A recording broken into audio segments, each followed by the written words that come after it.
Okay, and welcome to another episode of All Things Xbox podcast. It's been a big week and we've got a lot to go over. Now, first up, I just want to say, hope everyone enjoys the show. It might be a long one considering all the topics. Anyway, once again, I have with me Logan. Logan, how you doing? Doing great, Jamie. As you said, it's been a slightly eventful week in gaming industry.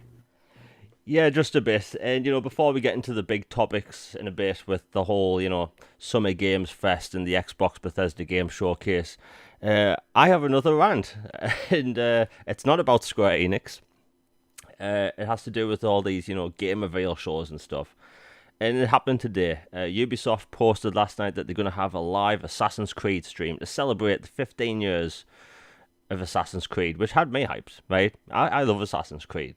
But over the years, I've seen there's been games I haven't liked as much, like, Syndicate had a great characters, terrible open world, stuff like that. Anyway, they had this, like, literally 15-minute stream to say, hey, the 60 frames update is now available on Xbox and PlayStation, and basically just announced nothing other than the continued support of Assassin's Creed Valhalla, and then they said the new stuff is going to be announced in September, which is kind of disappointing because they kind of low-key hyped it up a bit.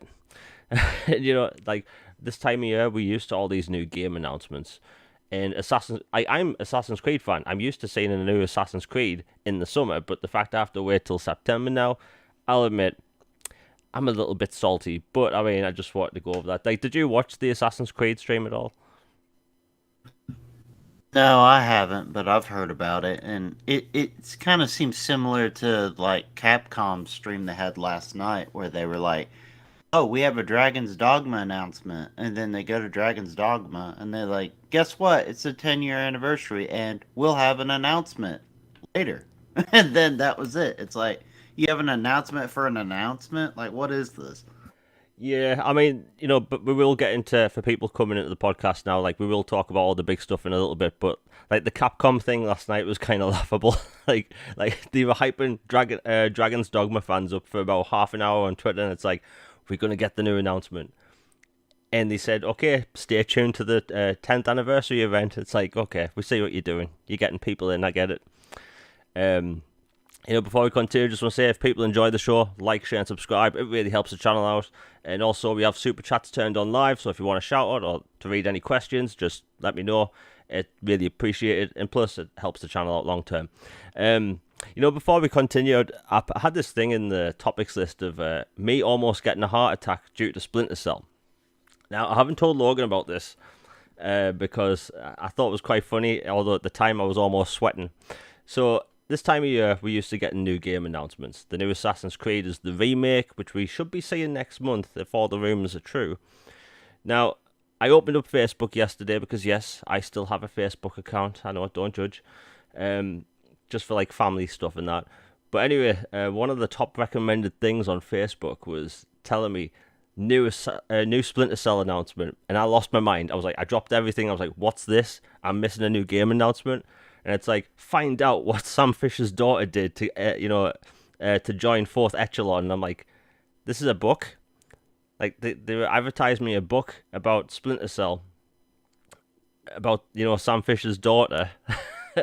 Just because early on in that day, I'd been talking about, Splinter Cell near my computer with the mic on. And I just thought, okay, that's a bit weird, isn't it? But just because I almost had this heart attack of hype due to a Splinter Cell book Facebook ad. like, I don't Yeah, suppose. Big Brother's always watching. Yeah, like if you have a mic turned on and you have a Facebook account, you're gonna see stuff that you talk about all the time. So yeah, my hype levels went from like 10 or 11 to 0 because like I'll probably get this book at some point, but it's like of all things that day, the big day of all the new game reveals, this Splinter Cell book about Sam Fisher's daughter. Like, I imagine a balloon deflating. That was my hype. But yeah, the targeting and advertising thing is scary, hacky sack. Yeah, it is. Like, no matter what you talk, like for instance, before we get into the gaming topics, a while ago I was looking for a new gaming chair. I have a Secret Lab Omega, it's a brilliant gaming chair.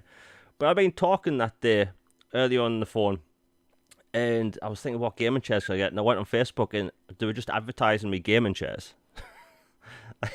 Like, and the thing is, I'm not one of these people that don't get paranoid. Like, if they want to hear me, talk or anything, like, whatever. If they want to see me walk around, eat cereal, okay. Like, I don't care. Like, good for them watching me. Like, I don't really care. But like, I just thought it was funny. Like, of all days, like Saturday, or should I say Sunday, a bloody, Splinter Cell book advert. But yeah, we'll move on. Anyway, so it was a big day. We had some more reveals. But earlier on, we had more Sonic Frontiers gameplay. Now, Logan, did you see the gameplay last week? I did not, but I heard a lot of people were kind of vocal about Sonic's look and were wanting them to delay it like they did the movie. And then Sonic creators just came out and said that folks just don't understand it and they're not ready for it yet. So it doesn't sound like it'll be delayed due to that. Yeah, so they had this IGN first thing where, IGN has the exclusivity to show gameplay, and it was about 5 minutes of gameplay. And the problem is, it looked like they actually got the Sonic model and just plonked the character in like an Unreal Engine environment. When you see these like fan-made projects, like Zelda in Unreal Engine 4. In these videos, you usually have nice graphics, but the characters look always out of place. Well, it looked like that, but this is a full game. It's Sonic the Hedgehog, this little dude, in a realistic environment, and it was bland and empty and all that stuff. Anyway, people were concerned because the graphics were cool, but the art style doesn't match up with Sonic, all that stuff. It had an empty world, and fans were concerned for a reason. I was a little bit concerned because I was like, it's a barren world. Anyway, so last night more gameplay came out, but it wasn't by IGN, and the game actually looks a lot better. And I've came to the conclusion that IGN, or I should say some of the people at IGN, don't know how to play video games good, because I always see terrible gameplay from their gameplay reveals at IGN. Like, have you ever noticed this? Oh, yes. Like, in Sonic the Hedgehog, you run around, you jump on things. It's that easy. But, like, they made Sonic the Hedgehog a game where you run super fast and, running enemies. They made a game look boring. Anyway, it looks a little bit better now, and I don't think people will need it to be, delayed, so to speak. But, yeah, I just wanted to talk about that because IGN's game reveals are, pretty bad. And one last thing before we talk about all the new games. I finished Elden Ring. Finally. I bought it launch day for £49. Brilliant game. Borderline masterpiece. And, it is a masterpiece in a lot of people's eyes. But, like, I've never been able to finish a From Software Souls game. I always get irritated to a point, like 90% through the game. And I'm like, I'm done. I take out the disc, I put it in the box, and I'll never play it again. It happened with Dark Souls 3. Sekiro, I didn't like the combat just because I'm a sword and shield guy. I like playing as a knight. But Elden Ring, I persisted. I got my behind whooped daily, every single day, taking L's all the time, and I finally won. And I couldn't have been more proud of myself. like everyone has these gaming accomplishments, and yeah, like Hacky Sack asked in chat, like 100% it. Yes, I defeated every single boss. There's 9 bosses in Elden Ring which you have to fight. There's over 120 optional bosses, or 120 total. I beat every single boss. I searched them all down. A lot of pain was there, but I think that's an incredible game. People have to play that. It's probably going to win Game of the Year. I still think games like Hogwarts Legacy could, although that might release later in the year. But either way, the game was incredible. And, I want to say this, throughout the entire game, I recorded all my boss fights. So I might be posting a video next week or this week before the Starfield breakdown. But yeah, it's going to be like 2 hours long. And it's literally every boss fight in Elden Ring. And wow, like the ending of that game. And the thing is, it took a few different attempts to do the final boss. I'll actually post. Oh yeah, that guy was a punk. Yeah, the thing is, I didn't have a problem with the dude. It was the Elden Beast, the big floaty thing in the air, right? That's the one I'm talking about. Yeah. the problem with that game is that I went through with just a regular longsword. Like the sword you start the game with as a vagabond is the weapon I finished the game with. Like, I used the basic sword throughout the entire game. So when this thing's floating in the air and I'm swinging this sword with no range, like, I was getting next to no, like, damage dealt. But I almost beat it several times and I just couldn't do it, just due to my class. And I was like, you know what? I'm almost done. I called in another person. This other person I basically used as a distraction, which when I post this gameplay, people will notice that you can see me go from absolutely terrible player to somewhat mediocre to absolutely mediocre. It's incredible. It's what a journey. But yeah, all bosses done. It was a lot of pain, but that took me 130 hours to finish. And if I can finish Elden Ring, and if you listen to this show and you don't think you can, you can. If I can do it, you can. And the best thing is, summons in that game, beautiful. Like, you can just use them as distractions. Let the boss, attack the summon while you do your little thing, and it's great. But I know you finished this a while back. Did you manage to finish all the bosses? I did almost all of them. I did all the major ones and like the big time ones that gave you lots of gear and stuff, but I didn't do all the carbon copy bosses. Like there are a bunch in there that are basically like, okay, you already fought this boss earlier, but here's a new version of him, or there's two of them now. I didn't do all of those, but I got like 95% of the bosses and like all the gear I wanted. I got the the best ending I wanted, the moon ending. So I was really happy. I'll play through it again on New Game Plus and choose a different ending. I need a breather from an RPG for a while. I'm playing some shooters right now to kind of take a genre break. What ending did you get? I just got the regular ending. I messed up several quest lines. Because the thing about that game is, like, if you're like me and you play lots of RPGs, you used to games telling you where to go. If like I play a lot of Ubisoft games and stuff like that, like they tell you where to go, what to do, and all that stuff. Elden Ring doesn't do that. You get some obscure quest line from a character. It's like, I would like someone to find this ring at the edge of this map, and then you find it, and then the NPC character moved, and you have to find them later on. But you had to pick up some item somewhere else without knowing about it. That just messed up a lot of quest lines for me. So I had a choice between the worst ending possible and the regular ending. Like, I wanted to get the Queen of the Moon ending, or whatever you call her. Like, I wanted to get that, but yeah, I messed it up. Due to one tiny error, I messed it up. But hey, I'm going to New Game Plus at some point. But like you were saying, like, I'm going to have to take a break as well. It's one of the reasons why I play linear shooters in between RPGs. It makes games feel fresh again. So like, I'm probably Yeah. I'm going through Alan Wake at the minute, and that's pretty linear. Fun fact: Alan Wake started out as an open world game, and then they realized the pacing was completely broken, so they spent 6 months developing it into a linear horror game. That's why the game world in that game is so good, because it was open world and it was like meant to be immersive. But yeah, I recommend people do that. Play linear games in between open world games, and it's fun. Call of Duty campaigns are good for that as well. But, Amen. but yeah, Elden Ring, brilliant game, and I can't wait for the DLC. But yeah, first up we have to talk about the Summer Games Fest thing. Now, ending the show with The Last of Us was weird. It seemed a bit awkward. Did you not think? Like them on stage seemed a bit awkward together. Yeah, it took way too much time, I think. Like, I don't know. I mean, he does a good job with his shows, and I know he's kind of got a lean more way than another for his party choice for Sony, but it felt like they just tried to overplay it a little bit, especially after the leak earlier in the day.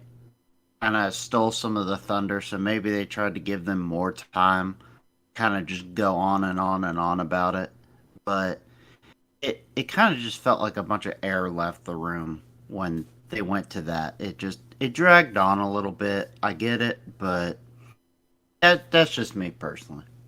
Yeah, other than the ending, I thought the show was pretty decent. There was a lot of sci-fi games there, which made me happy because as a gamer, I have to deal with 45,000 fantasy games announced every year. Like, if you want to go to the Xbox library or the PlayStation library right now and just scroll anywhere, you're guaranteed to find a fantasy game. We don't see a lot of sci-fi games, so the fact that we had a lot there, actually got me hyped. And there was a game called, I think it's Reclaimed or something. There's a sci-fi horror game coming to Game Pass next year, and it looks Routine. That's it, and it looks incredible. I got Alien Isolation vibes from that. But it looks sick, yeah, for yeah, sure. it looked good, and they showed more Callisto Protocol gameplay. That looks like Dead Space. It's by the creator of Dead Space, and I want it to be like that. And it looked like what people wanted from a next-gen Dead Space game, and it looks great. And we get that in December. The Call of Duty campaign. I love Call of Duty campaigns. There's some good, there's some mediocre, there's some absolutely great. The Call of Duty campaign gameplay they had looked good. Like I like that. It just reminded me of the oil rig level from Modern Warfare 2, which again I love that game, but all in all, I thought it was a pretty decent show. There was a lot of games that actually showing up in Game Pass. Teenage Mutant Ninja Turtles Shredder's Revenge is coming to Game Pass day one.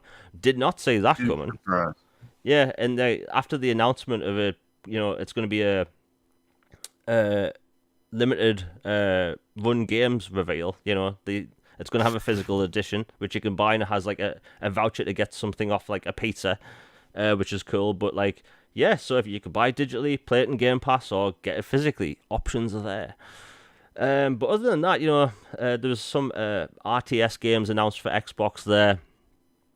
All in all, I thought it was a decent show. Jeff Keighley is a bit awkward at times. I just think that, maybe you can get other people to host. Like, he doesn't have to host everything, does he? Like, I get the Game Awards is his thing. And I honestly I think he does an amazing job with the Game Awards. But, like, not everything has to be Jeff Keighley based, does it? There's many people in the gaming industry that can do presenting and stuff. Like, he can produce shows. He doesn't necessarily have to be the face of every single reveal. But all in all, decent show. I think another thing that was announced that was, actually before we go on to the whole game show thing, we'll go over the extended showcase first because that was more, how should I put it? Information based, like there wasn't a lot of new stuff. Did you watch the extended thing, Logan? Yeah, I did. It was a good show. It basically was a nice chaser for the first show and was a nice recap. They gave some more in-depth analysis for some of the titles they showed off. Like Grounded, they went into a lot more depth and talked about there's going to be a bunch of bosses and secret stuff, and like they went into detail about the praying mantis being added and some other things that are going to be exciting. They announced the Texas Chainsaw Massacre game is going to be coming to Game Pass and Xbox, which was a surprise to me. They did it super quick, and it was a censored trailer. I mean, because if you're familiar with that franchise, you know how gory and gruesome it is. So they had a very mild trailer for it, but it looks fun. If you want to see the uncensored trailer, they have it on their Twitter account. Slime Rancher 2, they gave an update on that coming this year, Game Pass. So that's another fun title to kind of tide us over this fall. And let's see, ended with a big thing about Stalker 2 and showed the opening cinematics, which was incredible. More importantly, gave an update on the devs that are working on it and what they're going through. And I thought it was a good human element to show that, as much as we love games and everything, there are things that are more important. And they wanted to put the face behind the games so people say, you know what, this is what's going on and this is what they're doing, and we here and we're supporting you. Yeah, I think it was an important message. Like, I would have loved to have played Stalker 2 this year. That game looks incredible, but like, I'm a realist. Like, there's obviously stuff going on over there which is stopping them from making games. Like the fact that they were like holding like ammo and weapons there. Like it's very much still going on there. So give them all the time they need. But yeah, it was great that they could actually get on screen and give a message to the fans because it's important. The Stalker franchise has been running for a long time, and those developers over there, brave that the fact that they actually still staying there to fight and all that stuff. But the Stalker stuff too was great. And what was kind of sad is that people were making fun of this game being delayed. Like, really? Like, is that where we're at now? Like I get it. Like, people like to use any bit of console, like, war possibilities, like, as fodder. But, like, the fact that they are at war and people felt the need to, like, use it as ammo and just laugh in chat, it was terrible. Like, if I see any of that, like, people are getting banned, like, like, just don't. Like, of all things to joke about, don't joke about that stuff. But also we got Valheim announced for Xbox Game Yeah, that Pass. was huge. Yeah, and bear in mind, obviously I wasn't on camera or anything at the time, but I lost it because for months now I've been saying, like, I would love Valheim to come to Xbox, and I have this most unusual X-Men power, the most useless X-Men power. I wish games to come to Xbox, and they just come to Xbox. Like, it's great. It's a great power. Yeah, and it's happening all the time. Like, this has been going back years. Like, I think it was in 2018 or something. I just randomly tweeted at like 2 in the morning. I would love the Blade Runner game from like the early 90s to be ported to Xbox. Of all games, I never expected in a million years that to ever come to console. And then it was announced about 6 months later to come to Xbox. It's a small team porting it. It's going to take a while, but all in all, that game's coming. And just every game I wish for just comes to Xbox. Like Dragon Quest, Yakuza, Judgment, like the list goes on. And yeah, pretty cool. But Valheim, the reason I'm excited for Valheim is because I can't stand survival games. But in Valheim, you don't have to worry about, hunger or being cold or all that stuff. You just have to build shelter, fight, and all that stuff. And I've watched hours of gameplay of it, mainly from Asmongold, but like, it's a really cool game. And if people like Viking stuff, Valheim's going to be for them. And it being in Game Pass is huge. It has co-op and all that stuff, so you can like survive with other Vikings. You can invade other people's worlds and stuff. It's going to be really good. And yeah, I will start taking requests if people want games to come to Xbox. But hey, it just seems to be working, I think it's just a testament to fans asking, because it's not just me that was asking for Valheim on Xbox. A lot of people have asked for it. The reason we got the Kingdom Hearts collection, like the HD collection on Xbox, is because of people on Twitter asking for it. There was hundreds, possibly thousands of people every day posting like they want this collection to come to console. They were making fan art about it and stuff, and it's like, you're making your voice like heard works, and not just incessant whining on Twitter, like legit people wanting games to come to their platforms, and it works all the time. People should try it. And if people want to super chat stuff for me to wish games to come to Xbox, they can do that as well, just because I finally got super chats working after all these years. But yeah, I'm excited for Valheim. That game looks awesome. The graphics aren't exactly top notch, but it's about survival in a Viking environment. It looks cool. But yeah, that was really cool. And the thing is, we got a new Flight Simulator announcement there. They're doing the world update for the United States. If you've played any of the world updates in that game, it looked incredible. Like, I've flown over London before the world update, and it looked really good. It looked very much like a Google Maps type thing, right?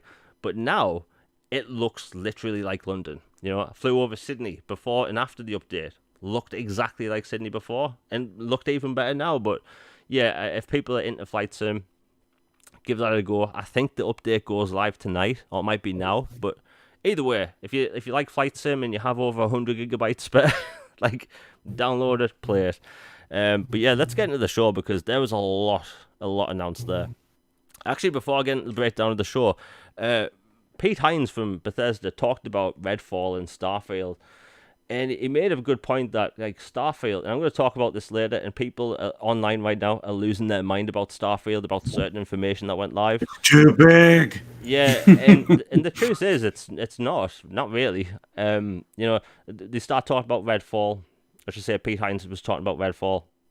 And the thing is, he made a good point, like, Bethesda's games and Arcane's games, their games about giving you an open world with things to do, and basically you do things your own way. Like, Redfall does have a story, and you can play it in single player, but it's not about, linear game design. Like, you just do what you want. Like, if you've played Prey or Dishonored, you're basically given an objective, and you can do it however you want, And as someone that likes, open world games, not every open world game, like, I don't want arrows pointing to everything I need to do. Like, look at Elden Ring. Elden Ring sold over 13 million copies in a month, and that game does not tell you what to do at all. And people love that game. And it just goes to show that we don't need linear games all the time. But yeah, screw it, let's just get into the show. So they opened up with Redfall. Now, I was given screenshots of this last year, never really talked about it, and the game kind of looked bad. Now, I'm aware that alpha footage can look terrible for games. If anyone listening played Gears of War 4, the multiplayer beta, it was actually an alpha. It didn't look that good, but when the game came out, it looked gorgeous. So, like, alpha isn't really representative of, like, final gameplay. People should always know that. Well, when they showed Redfall, like, I was surprised. I love the way it looks. You know, it's kind of got this, like, the graphics are good, but it's kind of stylized at the same time. The vampires are a cool enemy. We don't see vampires as enemies in games enough, in my opinion. Werewolves, zombies, all been done a million times. Vampires, not enough. And it looks really good. Again, it's open world setting. What did you think of Redfall? Because personally, I think it looked fantastic. Yeah, it looks awesome to me. It looks like a really fun blend of Borderlands and their traditional Dishonored, Prey, open world, immersive sim, and then a little Left 4 Dead thrown in. And then I like it how, there's some comedy relief in it, but there's also some dark and really, really creepy stuff in it as well. And then how it's kind of just like, you get into it what you put into it. And there's a lot to do. There's all the characters you can choose from.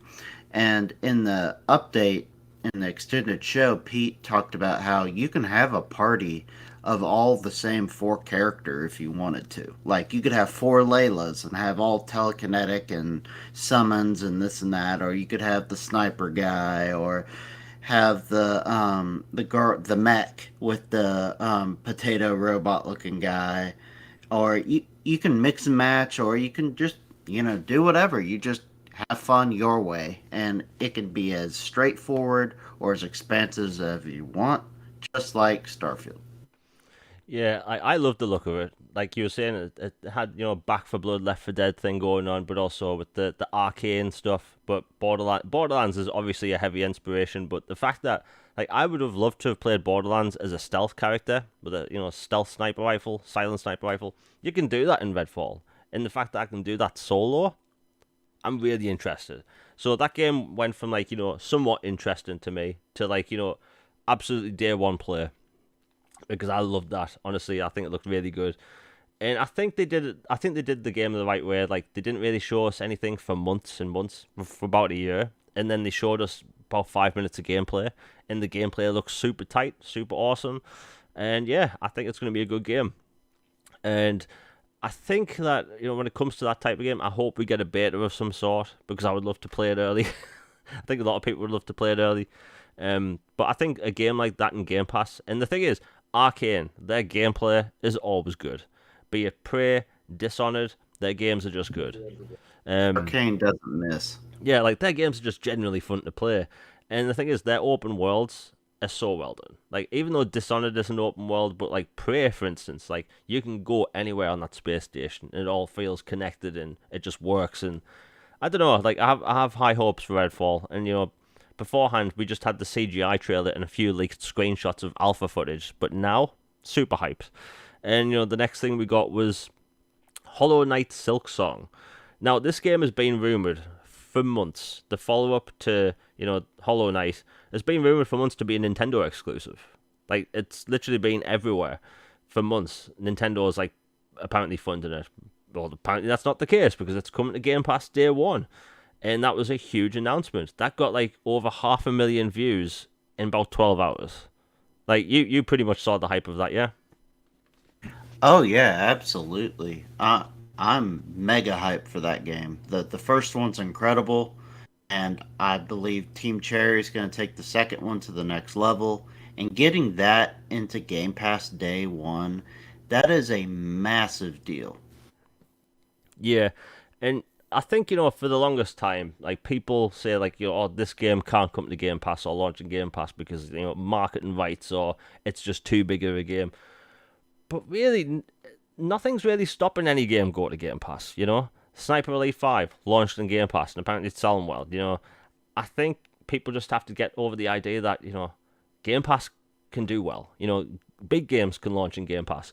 Big critically acclaimed indies can launch in Game Pass. And the sequels can come to Game Pass. Like, I think just some people are just still too afraid of like live services and all that stuff. It's like it freaks them out. But yeah, that was absolutely huge. And then they came out with a trailer for a game called High on Life. It's by one of the co-creators of Rick and Morty and Polar Opposites or Solar Opposites, and it's Squanch Games making it, and they made a game called Trover Saves the Universe. It's hilarious. It's available on Xbox and PlayStation, and I love the look of that. You play it as a bounty hunter on an alien planet, where the weapons you have in the game are sentient, and I don't know, man. I was sold on that game. Like, what do you think? Because I thought it was hilarious. I mean, it looks hilarious. It looks like you remember the old Adult Swim cartoons, late night, like Aqua Teen Hunger Force and Yeah, yeah. Rick and Morty and stuff like that. It feels like one of those like 2-3 a.m. in the morning cartoons. Like, just it makes absolutely no sense, but it's hilarious. Just made into a game.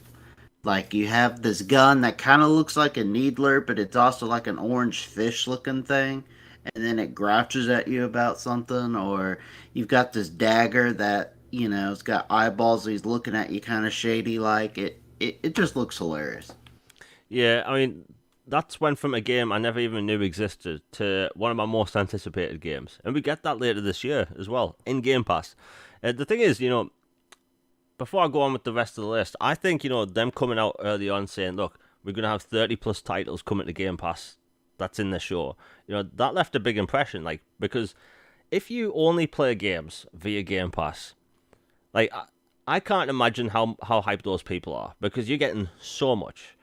Like, I still buy games. A lot of people still buy games. Gotham Knights and all that stuff. Like, I'm going to be buying them, but like, the amount of games coming to Game Pass this year is ridiculous. And one of the things people have been freaking out about, and we'll obviously we talk about the rest of the show in a minute, but obviously when the show finished, people were like, okay, is that it type thing. Like, some people were disappointed, some people were hyped, but like, people didn't understand what the concept of 12 months were. Like, Miles from Windows Central made a good point of, like, we're going to be playing these games till next summer. And I posted, like, this similar thing. Like, everything we saw, we're going to be playing by the next time we see E3 next year, right? And some people were just losing it. They couldn't understand the concept of games releasing in 12 months and that being before summer next year. Like, be that, Stalker and all that stuff. Like, those games we're getting before the next showcase next year. But some people just didn't understand the concept. Like, all these games we're going to get till Christmas next year. It's like, no, listen and take like, you obviously saw this on Twitter, yeah? Yeah, there seems to be reading and listening comprehension issues with gaming Twitter lately about announcements and release dates and stuff. Like, Sarah Bond at the beginning of the show said towards the end of her opening monologue that this is going to be our catalog for the next 12 months. And then she went into the 30 plus titles, Game Pass, yada, yada, yada. But they made it clear at that point that, okay, you will have all of this, and then the other stuff we're not showing because it's not coming within a 12-month radius. It doesn't mean it couldn't come next year, like maybe holiday next year. There could be some of those in the pipeline, but we're not showing those. I think some people were disappointed because they went in expecting some things and they didn't know up front it was going to be 12 months. I like that they addressed it at the beginning. Maybe going forward they could formally say that if that's going to be the show format before the event so everybody's on the same page going into it. But overall, I like the focus on 12 months because it's like, okay, this is awesome. And I actually get to play this in a reasonable amount of time instead of, dude, that's awesome. I can't wait till 2026 when I can finally play whatever this game is. Yeah, I mean, before we continue with like the rest of the show's list, like, think about Metroid Prime 4 was announced 5 years ago. 5 years. Sheesh. And that was 5 years ago? yeah, and it was announced with a JPEG. Like, I would love to see what the new Metroid Prime looks like, but like, it's been 5 years, and I think some people want to see games coming far away, right? Like, people want to see, like, I know Indiana Jones is years away, but a part of me was thinking I would love to see even I'm okay with CGI trailers. I've been watching CGI trailers for video games since I was a kid. It's like I'm used to this stuff, right? It gives you a sense of tone and what the environment may be like. But for me, like, I'm okay with the whole 12 months thing too, because again, we're going to be playing all these games before next summer, and then at that event, we'll probably see the following 12 months. So to me, it's like I want to know what I'm playing. Like, people were asking, right, when Starfield and RedFall were delayed, people were asking, what games am I playing this year? Microsoft, tell me what games I'm playing. And they told us. Like, that's what we got. And people still complained. I would have loved to have seen something of Perfect Dark, but I know that game's not next year. I'm a realist. People have to pick one. Do you want to see games years away, or do you want to see games in the next 12 months? Because the next 12 months is the most important part, because that's sooner to now. Like, I don't want to see, like, look, if I was the biggest Nintendo fan on the planet and I only gamed on Nintendo and that was my main platform, I don't want to see JPEG images of logos. Like, that's not what I want. And Metroid Prime, it's been 5 years. 5 years. And we still they didn't even announce the trilogy yet. So I'm okay with the 12 months thing. Yeah, before getting with the list, if anyone's enjoying the show, please like, share, subscribe. It really helps the channel out. I also have a Starfield video coming out later this week, which I'll talk about later in the show. Super chats are now live, so if you want to support the channel, they are good. Anyway, so next up, they announced the partnership with Riot Games. Now, Riot make games like Valorant and League of Legends. Their games are absolutely massive, and especially if you watch games on Twitch, their games are some of the most watched games on Twitch. And they announced that basically all those games are coming to Game Pass. Now, that is huge. Like, to grow Game Pass, they have to grow the amount of games that they have on PC. Like, I've been using Game Pass on PC recently just to get my Microsoft reward points. I've been playing Among Us and Human Fall Flat, but they need more games for PC. Like, the library on there, in my opinion, is already impressive. You've got things like, Final Fantasy 13 and all that stuff. You've got Halo, Gears, all that stuff. But they just need more. And to have the biggest games on PC in Game Pass is massive. Because Valorant, like, hundreds of thousands of people watch that daily.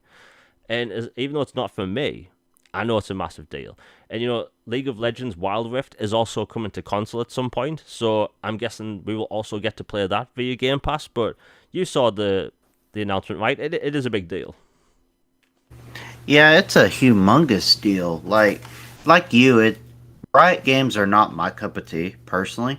But I know League of Legends is just otherworldly massive. The amount of appeal, esports, presence, the people that communities that support it, all their other titles, it is a huge, huge deal that they got all those titles coming to Game Pass. And then, like, I know it's mainly PC and mobile, and one of them I believe will come to console eventually. I can't remember which one off the top of my head. But, for PC and mobile, it is massive because not only do you get these games included with your Game Pass, but you get all the character unlocks and all these starter decks and all these other things for free as included as part of your Game Pass subscription. That's like $700 something dollars worth of savings to get all that stuff unlocked. And so that alone will drive subscriptions for people that are obsessed, like, big time into these games, or want to get better or want to unlock the characters. They can just subscribe to Game Pass and play the game that they love through Game Pass instead, and get all this gear and all these characters and start off and get rolling. And then, they might try some other games in Game Pass and go, hey, you know what? This is a really, really cool subscription service. And who knows, maybe they might buy an Xbox if they are not an Xbox person before, because they like the platform so much and they want to try the other titles in the service. So, to me, it's an ultimate win-win for both parties, and it was a masterstroke. I know it feels like it wasn't talked about enough, but it's a huge deal. Even though it's not my thing personally, I acknowledge how massive it is. Yeah, I mean, if you think about it, like the amount of money it costs to actually like play as all those characters can be sometimes into the hundreds or thousands of dollars. So the fact that you can just subscribe, like that's probably the biggest announcement when it comes to Riot games, is that all characters unlocked. Like that is kind of phenomenal. And the thing is, subscribing to Game Pass is just a tiny fraction of what you'd be paying for all those characters. Even if you pay for maybe like 4 or 5 characters total, you're still saving money if you get those characters via Game Pass. Like it's pretty incredible. Like them expanding the PC space and the mobile space for Game Pass for like cloud and stuff. Like it's important. Like I've been playing Forza sometimes via the cloud. Like it's impressive tech. And I don't know, man. Like, I think the Riot Games thing, again, those games do not interest me in the slightest. I will play League of Legends Rift when it comes to console, but outside of that, like, I don't really care. But it's important, and it's a bloody huge deal, to be honest. Next up we have Flight Simulator. So I was talking about earlier on the show how I randomly wish for things like games to come to Xbox, and it happens. About a year ago or so, I was asking for, wouldn't it be cool if we got fighter jets in Flight Simulator? And people were like, Jamie, that'll never happen. They can't put fighter jets in a Flight Simulator. And then they announced at the E3 showcase that we're getting the Top Gun expansion, which we got last month. And then, I would have loved gliders to be in this game, and helicopters. Well, they announced we're getting gliders and helicopters, which is really cool. I can't wait to fly a glider in Flight Simulator. And they announced at the end of the show, or I should say the presentation for Flight Simulator, that the Pelican from Halo is launching that day in Flight Simulator. That is kind of massive. Like, we have these crossovers from Microsoft. We have the Warthog in Forza Horizon 4. We have the Warthog in, I think it's Rocket League, and one of the Gears vehicles in that as well. But also you have Gears of War having Halo skins and all that stuff. Like these crossovers. Like, have you played Flight Simulator yet? No, I haven't, but that Pelican makes me really tempted to just download it or play it via the cloud because I've always wanted to fly a Pelican, and now's my chance. Yeah, like the thing is, I have to re-download it because I accidentally deleted it a while ago because it's a huge file. But like, I'm gonna re-download that tonight and play it again because like the Pelican, like I can't. I'm gonna fly around London, or should I say over London, in a Pelican, and like I never thought I'd see that happen. Like a fictional vehicle in Flight Simulator, because I've always laughed at the prospect of when people have like replied to me saying, "Wouldn't it be cool if we get the Millennium Falcon?" And I've always thought, well, it's a realistic simulator. Of course, we're never going to get the Millennium Falcon. But, well, clearly that's not off the table now, is it? Because the Pelican from Halo is, not exactly realistic. But yeah, that's exciting. I can't wait. I'm going to be downloading that later. And Flight Simulator, I recommend people try it. Even if you're not into those types of games, do the training missions. You can learn how to fly a plane. Like one of my mates in real life fixes planes for a living. And last time we were like talking to each other, I was telling him about like me playing Flight Simulator, and he was asking me all these plane aerial related questions, and I was getting these questions right, and he was actually surprised that I got this because of a video game. Because Flight Simulator is bloody impressive. It really is. It's just when you get to learn to play that game on a controller, there's a thing called a trim wheel that will mess you up. Just a little heads up. Next up we have Forza Horizon. So a few years ago, it was for Forza Horizon 3, we got the Hot Wheels expansion. That single expansion made Forza Horizon chart again. Like Forza Horizon always charts in the UK because racing games are huge here, and also people love Forza here. But when a game comes out and it's off the chart 6 months later, it never really pops up. But Forza games just come back into the charts all the time. So when they announced the Forza, Horizon Hot Wheels pack back then, it charted again for another 2 months. Like, it sold extremely well. And the Hot Wheels expansion was beautiful. Like, I loved that game. Like, was it unrealistic to drive around on huge orange tracks in Australia? Yeah, but it was so good. And people wanted that again for Forza Horizon 4, but we didn't get that. But now that we have this huge Mexico setting that's beautiful, well, for Forza Horizon 5, we're getting the similar expansion, and that comes on Xbox and PC July 19th. And it looks like they're doing crazier things with the tracks because obviously they were limited to what they could do back then because, again, the developers were still learning how to use the Xbox One dev kits and stuff, but they can get more of those machines now. What did you think of the Forza Horizon thing? Because Hot Wheels is fun. Oh, I'm absolutely gonna be picking that up. I love Hot Wheels. I collected the cars as a kid and had all those orange ramps, or like the dragon lair or whatever. You launch the car through this and that. I'm all about Hot Wheels, so it looks awesome to me, and I can't wait.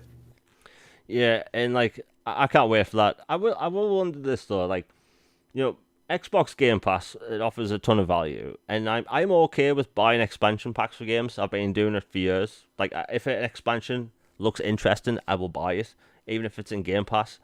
But like I think a lot of people will be fine with paying for expansions for games they play. Because that's how these games are going to generate more income. Because people, there's a lot of people out there that still concern troll over Xbox and like how do they make the money? It's like that's how. Like yeah, you can play the game via Game Pass, but you're going to be playing the expansion not via Game Pass. You're going to be paying for it up front, and I'm totally fine with that. And Hot Wheels and Forza, they just work together. It's a weird combination, but it just works, and I quite like it. Um, Next up, we got a gameplay trailer for A Plague Tale Requiem. Now, the first game came out in, I think it was 2018 or 17, and it's incredible. It's in Game Pass right now. It's also got a next generation upgrade, which was free, and I highly recommend it. Incredible game. And that comes out later this year. We get the release date later this week, which they've been teasing about, but the gameplay trailer looked good. And apparently you can control groups of rats at some point in this game. It looks crazy. Like, you've played A Plague Tale, right? I actually haven't played the first one yet, but it is in my backlog, and I'm gonna play it before the second one for sure. Like, it's about a 15-hour action adventure. It's got stealth elements and stuff, but, like, it's grim. It's set in 14th century Paris during the bubonic plague. It's grim. It's a very grim game because we don't really see that setting that often for a video game. But honestly, it's one of the best games I've played in years. Like again, 10 to 15 hour action adventure, depending on your difficulty. Just play it on easy if it bothers you. But like honestly, great game. And the sequel looks like it's even bigger because the first game sold over 1 million copies and a small team over at Asobo made it. So like I think Asobo is a testament to one of those games where you can have these double A games that have double A budget but with triple A graphics. Like Hellblade. Hellblade was a double A game, double A budget, triple A graphics, and this is one of those games. But the new game is triple A all the way. Incredible voice acting, all that stuff, and that's going to be launching day one on Xbox Game Pass. That's another game coming to Game Pass this year. It's huge, and I think more people need to play the original. Again, 10 to 15 hours, depending on difficulty. I highly recommend people play it. Next up, Scorn. Now, Scorn, the thing is, when I was putting together footage for this show, because I like gameplay in the background, and I actually remember to press play for people watching after 10 minutes. But while putting together the show, I was thinking, should I take a bunch of trailer footage and all this stuff and, put it in the thing? But YouTube is a bit weird with Scorn because everything is phallic shaped.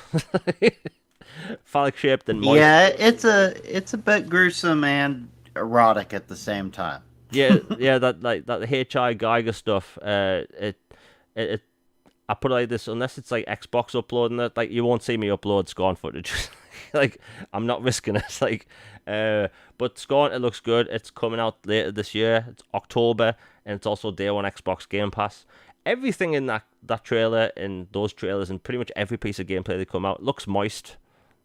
Like, everything is just damp and gooey and like disgusting, and a lot of people are going to have a difficulty playing that game, but I can't wait for it. It's going to be hard to play because again, it's gross. Like, I've never seen a game that gross.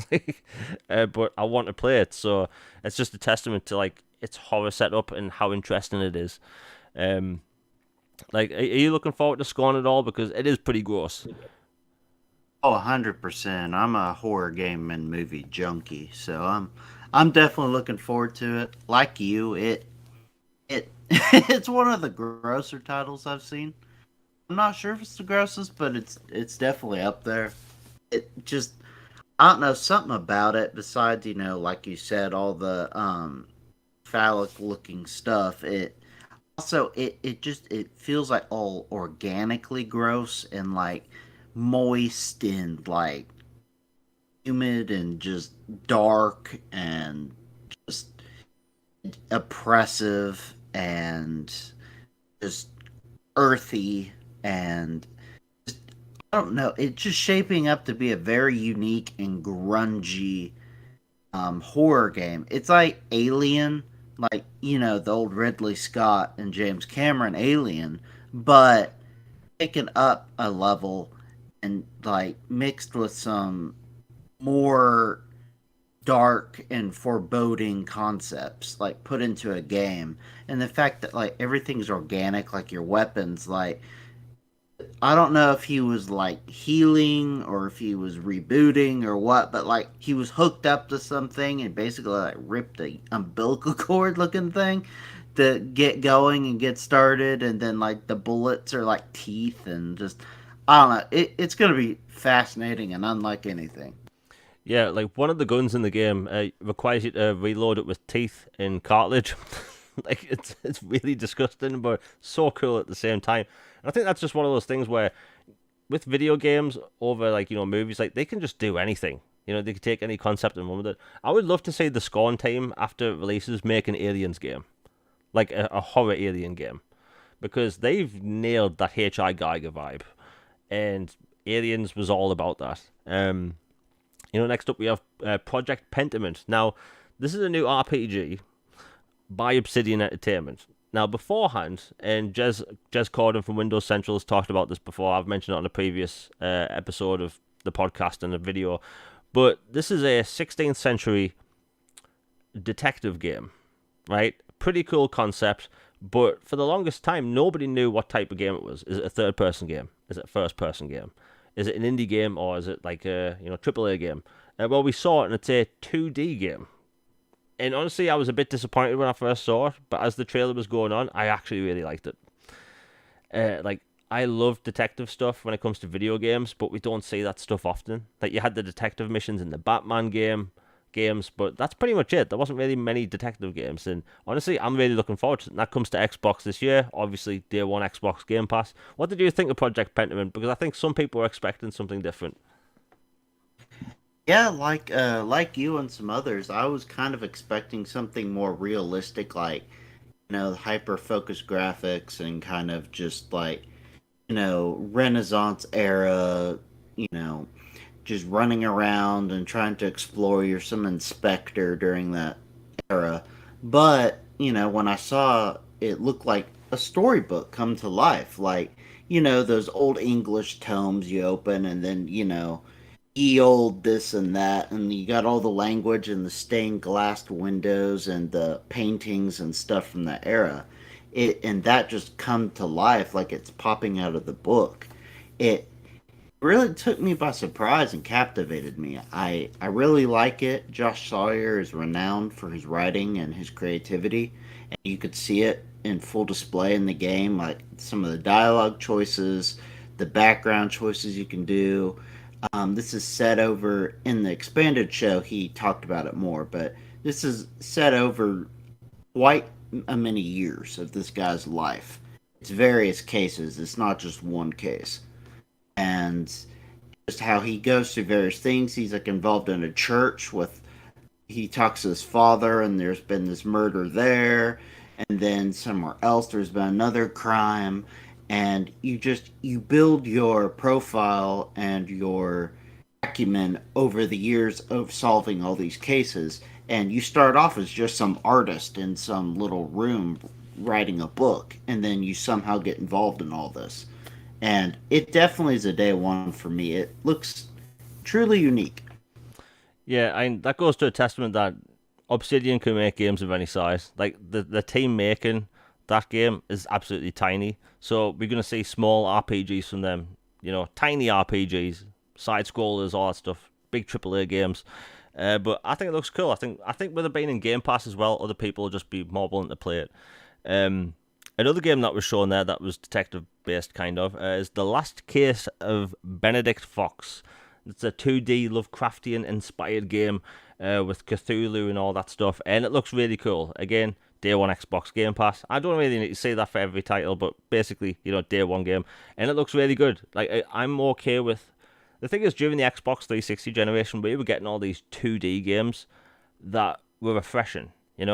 We had things like Insanely Twisted Shadow Planet, a 2D game which was refreshing. This kind of gave me those vibes. Like, I don't know about you, but like I think like those types of 2D games sell really well. Like, because they look interesting, the gameplay looks good, the platforming looks good. I'm one of those people now that like when I see a game and it uses 8-bit art style, I'm kind of past it now. Like I lived through that era as a kid, and when I see an indie game using 8-bit style graphics, like I've had enough of that. But the fact that this had like really cool graphics, really cool art style, it's kind of oil painting-ish. I don't know, it looked really good. Did you like the look of that? Because I thought it was really good. Yeah, I'm intrigued by it. I love Lovecraft and Cthulhu and like cosmic horror and those kinds of narratives and worlds, and the fact that there's detective stuff among it, and like you said, it's 2D and it's got this kind of fairy tale vibe, like colors and palette and the traversal characters, the narrative, everything is super fascinating. And like you, I've been enjoying the side scrolling type games. One of my favorite games last year was Ender Lilies, which was a Japanese indie game that was basically like Dark Souls but 2D, and just super brilliant and fairy tale mixed in. So I definitely have I'm open for trying all kinds of different games, and this is one that's on my radar. Hacky Sacked in chat just mentioned TMNT though. The thing is, I'm not done with that type of art style, the 16-bit graphics, but like when every indie game is 16-bit graphics, I just can't have enough. And plus, here's the thing, I played the TMNT games as a kid. Like, I like that nostalgia in a way, but when it comes to every game, like, I don't need it all the same art style. Like, it's why I'm actually interested in some JRPGs that use the PlayStation 1 era style graphics. Like, we don't actually see that often. And they could do that type of art style with, modern visuals, but everything doesn't need to be 16-bit, in my opinion. Anyway, another game that was shown off was... Now, by the way, if the developer is somehow listening to this show, there was a game shown during the showcase called Ereban Shadow Legacy, right? It looks like a really cool game. It's a third-person stealth action game. It looked like it's open world, and it's single player, right? It looked really cool. However, I've watched multiple reactions to this trailer. Nobody knew what the hell it was called because it has potentially the worst font in the history of fonts up there with Comic Sans, because the E looks like an F and there's two E's and they both look like F's. So it looks like it says Feferaban. Like, it doesn't make sense, but it has a terrible font. Anyway, cool name, cool game, bad font. And I like the look of that. That comes out later this year, I believe. Let me have a look. It doesn't say. But either way, it looks really good. And that's another day one Xbox Game Pass game. I think when it comes to that show, like, it had a ton of variety in my opinion. And I like that type of thing. And we don't see enough third-person single-player stealth action games. Another game that was shown off was Naraka. This is a 60-player battle royale game. Now, if you're like me and you're all zoned out on battle royales, this is pretty much melee-based, but with, like, arrows and crossbows and stuff. It's set in ancient Japan, I believe. And it looks really cool. And they came out today on the extended show that not only is it getting, multiplayer expansions with maps, it's getting single-player content as well. Well, single-player campaign content. You're going to be able to play through certain missions with 2 other people and take down bosses. They said the bosses are going to be huge, but I love the idea that this free-to-play, I think it's free-to-play. Anyway, I love the idea of this multiplayer game being so popular, coming out over here in the US, and it's getting a single-player campaign because people asked for it. Like, PUBG was huge, and people wanted a campaign for it, and they said they had ideas for a campaign, but they never did it. and they never put the effort in to make a campaign. It was kind of disappointing. Like, did you watch the trailer for that Naraka game? Because a 60-player melee based battle royale game. It looks fun to me. I was impressed when I saw it originally during the showcase, but the extended showcase really, really went into depth on it, and it raised my hype quite a bit for it, honestly. Like before, I was kind of cautiously curious. Now I'm like, yeah, I'm gonna definitely download that and check it out for sure, because it's you've got the battle royale elements where you can jump in and you can play as like a Persian assassin who kind of can traverse in the sky like some of those characters in Sekiro with grappling hooks and like you got your wild crazy knives, or you've got a samurai, you've got ranged enemies, you've got all kinds of stuff. And then they have like a Ninja Gaiden kind of looking quest line for story, which mega bosses and stuff, where you can team up with two people to take them on, and it looks really cool. And then the fact that they were able to, you can screen grab a face and put that face on a character if you want to. Like I don't know if you remember, but back in the PS3, like randomly on like Rainbow Six, I think Vegas maybe, Oh yeah. like on the PS3, they had it where you could. It looked horrible, but you could get a face grab and put it on a character. Well, it's like that, but it actually done right, and it looks good. And they did that with Phil, and they made Phil like this katana wielding warrior guy, and it was hilarious and amazing. So, if you ever wanted to play as Phil Spencer, or as yourself, or one of your friends in a Japanese battle royale, now you have the chance. Yeah, I think there was a basketball game with the Xbox One launch that you could actually face scan using the Kinect, and it would put you on a character, but it would just morph it around the character's head in this like sort of weirdly mutated way. But I love the idea that you can upload photos and have like your own face or something on a video game character. And K Mega on Twitter has been posting lots of gameplay. That game looks super fun. And if you're like me and you're kind of been burnt out on like multiplayer shooters for years, like the main reason I play Among Us and things like Century, Age of Ashes, is that they are different multiplayer experiences. They're not shooters. They're not traditional battle royale games. They're just different. It's one of the reasons why I'm looking towards Fall Guys, which I think we get next week or the week after. That game looks super fun now.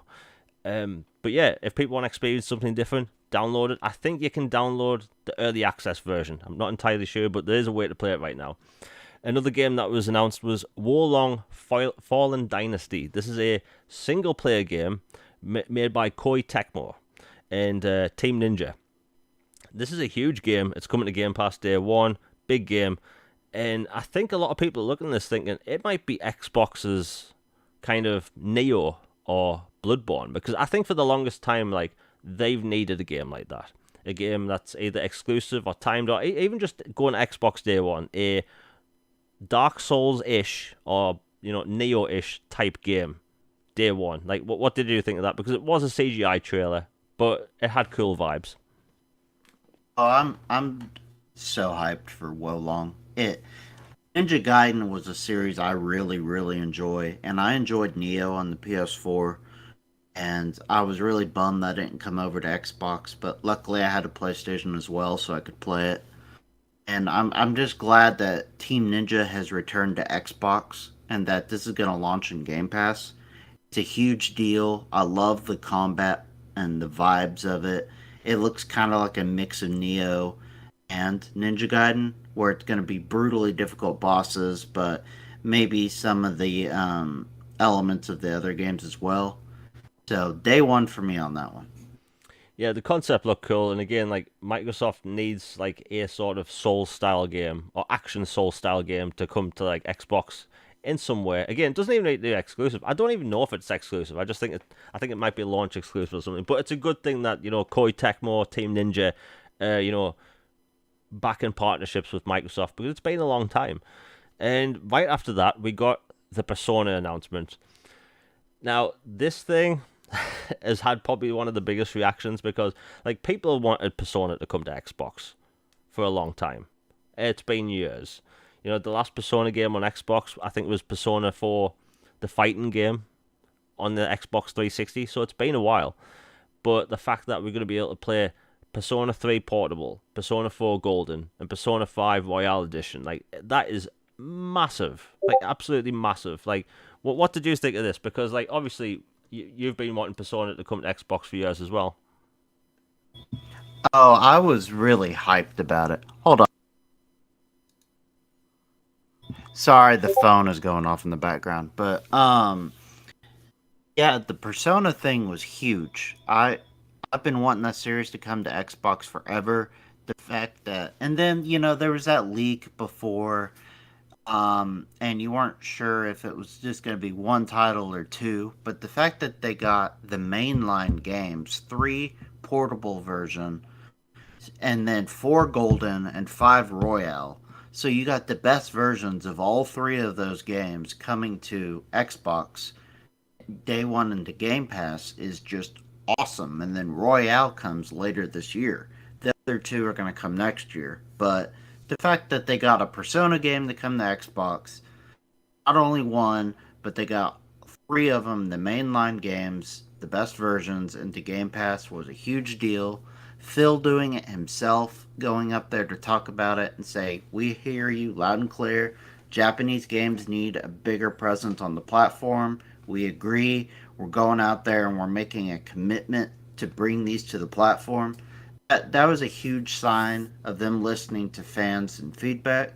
So keep being loud, keep being clear, be respectful, but let your voice be heard. Yeah, and people's voices must have been heard because like people for years have been wanting this. For instance, I've mainly wanted Persona 4 Golden. I almost bought a Vita several times just to play that game because I think it looks cool. Well, now I don't have to. And plus, if I want the Vita experience, I'll be able to play it via xCloud on my mobile, which is pretty cool. But this announcement was massive. That goes to show Microsoft they've been trying. Atlas games need to be on multiple platforms. Like, when Persona 4 Golden came to PC, it sold like 10 times more than Sega originally expected, to the point that when they were doing their investor call, they said like, "Oh, we need to put more Atlas games on other platforms." Like, wherever it makes money, it makes sense. And the thing is, when these games come out, and they will do well, I do think these games will actually make back their money, the port cost, by people buying the games, not just via Game Pass. And we will see things like Persona 6 on Xbox as well, the same day as other platforms. But it was a huge deal. And the thing is, I noticed while watching the trailer, the Persona 5 footage, the Xbox footage, looked like it was running at 60 frames. And other people have mentioned this as well. So it looks like they might just be bog standard ports, but might actually be upgraded as well, because Persona 4, Persona 5 Golden, like in 4K, we're probably going to see that. Persona 3, I think it might be a bit weird because it's a portable version, but like all in all, great deal. And people have been wanting this for years. If people want more Japanese games to Xbox, voice it on Twitter. Be polite. Again, you don't have to be rude. It's all good. And here's the thing: people lost their minds to this announcement.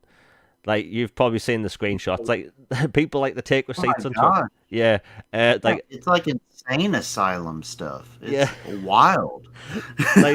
like, I've seen like tons of people say like, and if you go to the Atlas Twitter account, click on the quote tweets, and oh my, like people like, "Atlas, we loved you and you betrayed us." It's like yes, this third party company betrayed you. And the thing is, the way people were acting off this one announcement, they were acting almost as if Atlas went into their homes and took the disc off their hands and then ran out. But first he went back in and slapped them in the face and then ran back out.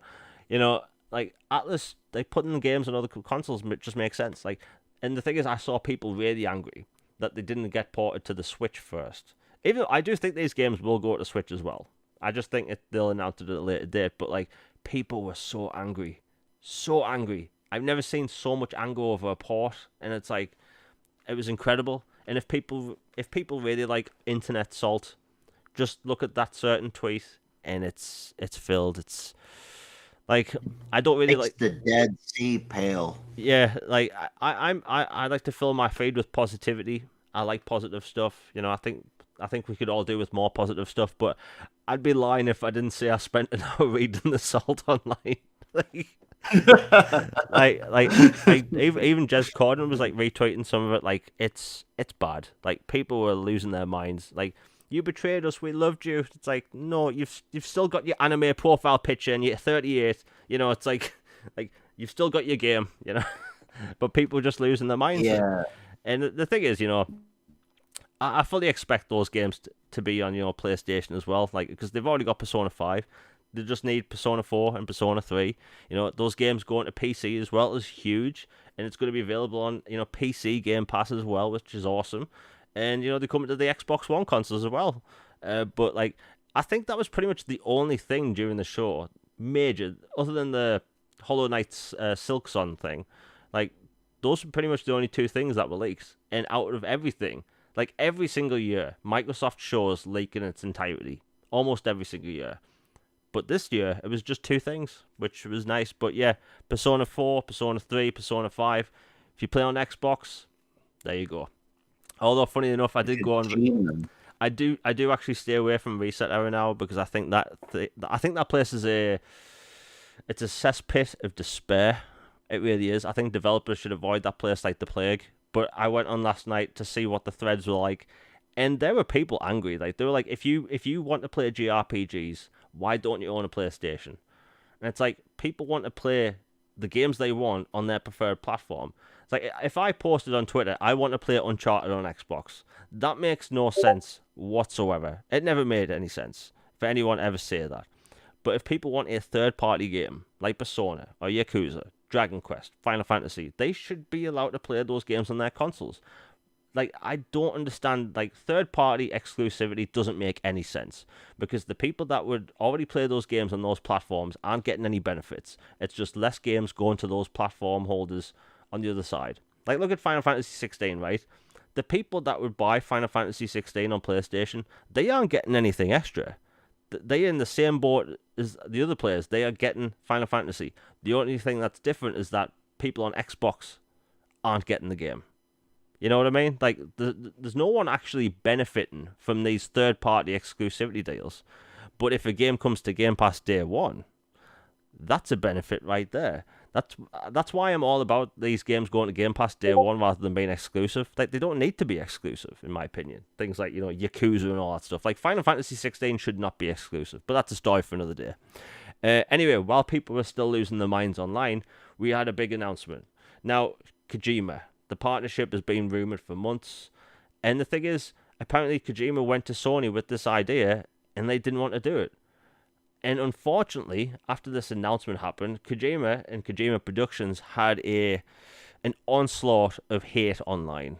Like it made the Persona fanboys look calm.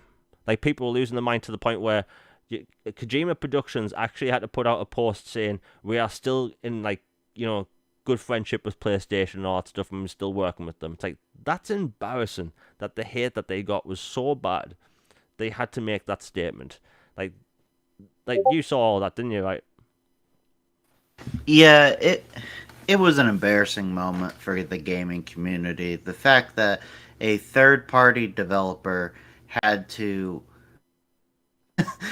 justify his decision to work with another platform when all independent studios are allowed to work with any publisher or any console they want. They're independent. That's what they do. They have their free will to do what they want. And the fact that they are so, basically thought that Kojima was in the bag for Sony always and forever, and the fact that he would have the audacity to do something outside of the Sony platform is just mind-boggling ridiculous. I mean, they weren't freaking out when he tried to do a project with Stadia, and then Stadia just dropped the ball on their games and basically punted his project. He went to Xbox, and Xbox offered him the chance to take this project and go. So that's what he did. He wanted to make this game, and Xbox gave him the chance to make his cloud game that he wants, which is probably Overdose, but we're not 100% sure. But either way, he was given an opportunity to make a game he wanted, and he took it. So for those that are Kojima zealots and part of his little cult and everything, they should be happy he gets to make the game he wants instead of just freaking out and making petitions to try to cancel his game. I'm like, I thought y'all loved him. Why are you trying to cancel him? This makes no sense. None. Yeah, it was bizarre. I'll actually read out the tweets because it's only two short tweets, but like it's embarrassing. Like the studio, they shouldn't have had to do this, but the vitriol they got online was kind of crap. Like fanboys were losing their mind, and I've seen people, and I'm sure other people have said this online for years. Like every time there's been a Silent Hill rumor, people are like Kojima online. They hype Kojima so much, and the thing is, I'm a fan of Kojima games. I love the Metal Gear Solid games. I absolutely do. Metal Gear Solid 1 through 4. I loved them, right? I will defend Metal Gear Solid 4, a PlayStation 3 game, till the day I die, because I love that game. But as a fan of Kojima, I can admit some of his games aren't good. I thought Metal Gear Solid 5 was terrible. I thought the gameplay was amazing, but the fact that they had like full-on story segments as optional cassette tapes ruined it for me. The mission structure was terrible. But as a fan, I can admit that. I'm not a fanboy of Kojima. I could admit some of his games are amazing.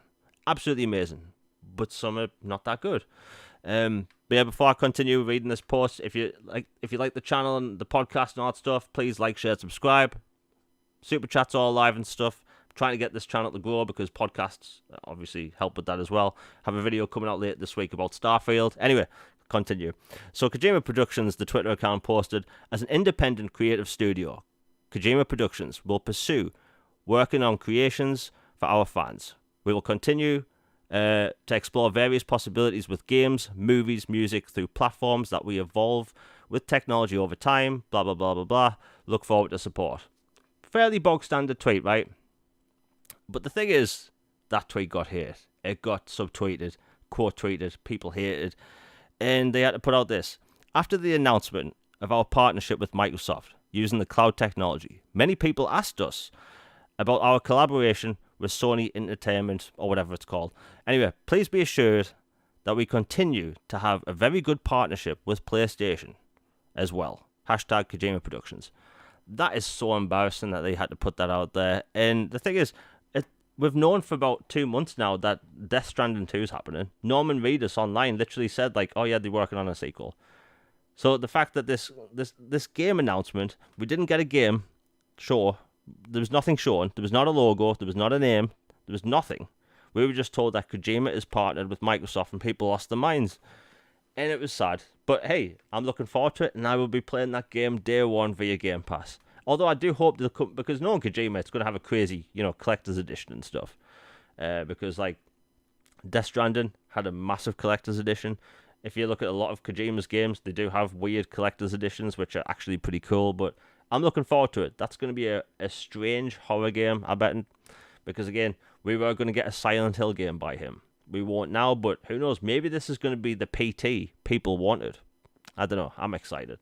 And then they closed out the show with Starfield.